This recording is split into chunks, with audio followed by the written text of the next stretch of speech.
कुल मिलाकर ये जो संविधान ने व्यवस्था दी है और संविधान में जो प्रावधान किया गया है कि सामाजिक और शैक्षणिक दृष्टिकोण से पिछड़े वर्गों के लिए विशेष इंतजाम किया जा सकता है, ये जो व्यवस्था की गई है, और संविधान ने जो अनुसूचित जाति की सूची बनाई पिछड़े वर्गों के अंदर से, और अनुसूचित जनजाति की, ट्राइबल्स जिन्हें आदिवासी भी कहते हैं, इन लोगों के आरक्षण का प्रावधान कर दिया आबादी के अनुपात में।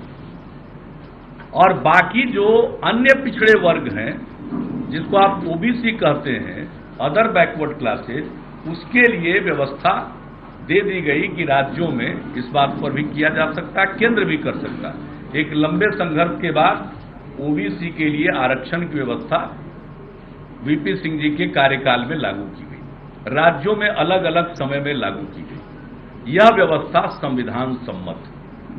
भागवत जी का विचार है कि सब तरह की व्यवस्था ठीक नहीं है, एक कमेटी बना दो, वही तय कर दे किसको मिले आरक्षण और कब तक मिले आरक्षण। तो यह बहुत ही खतरनाक विचार है, इसको स्वीकार नहीं किया जा सकता है। और भारतीय जनता पार्टी की सरकार है केंद्र में, बार बार उन्होंने इस बात को दोहराया है कि हमें एक स्वयंसेवक होने पर नाज है।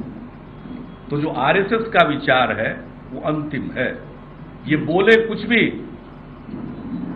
जैसे अगर सुप्रीम कोर्ट के कॉन्स्टिट्यूशन बेंच का कोई फैसला हो गया तो वो अंतिम है, उसके बाद कुछ नहीं है। उसी तरह से आरएसएस में अगर आरएसएस प्रमुख ने कोई बात कह दी तो बीजेपी का क्या मतलब उसके साथ? बीजेपी तो एक पॉलिटिकल आउटफिट है, उनका एक राजनीतिक संगठन है। आरएसएस की पहल पर ही जनसंघ की स्थापना की गई, जो कालांतर में आज बीजेपी के नाम से, भारतीय जनता पार्टी के नाम से चल रही है।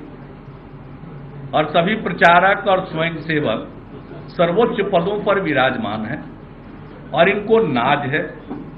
अभी 3 दिन का शिविर चला, सबने अपनी हाजिरी दी लगाई वहां।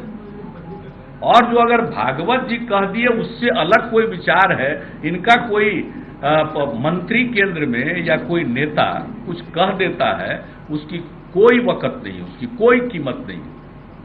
मतलब है तो आरएसएस का, और आरएसएस चीफ सरसंघ चालक ने जब कह दिया तो उसके बाद कुछ बचता नहीं है। इसलिए आज बीजेपी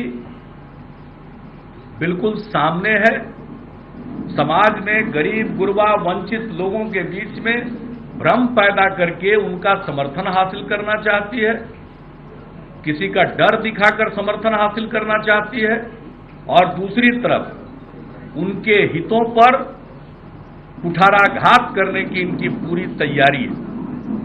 हम इसका पुरजोर विरोध करते हैं। और ये जो संविधान की व्यवस्था है, इसको किसी भी सूरत पर न इस पर रिव्यू किया जा सकता है, न इसको समाप्त किया जा सकता है।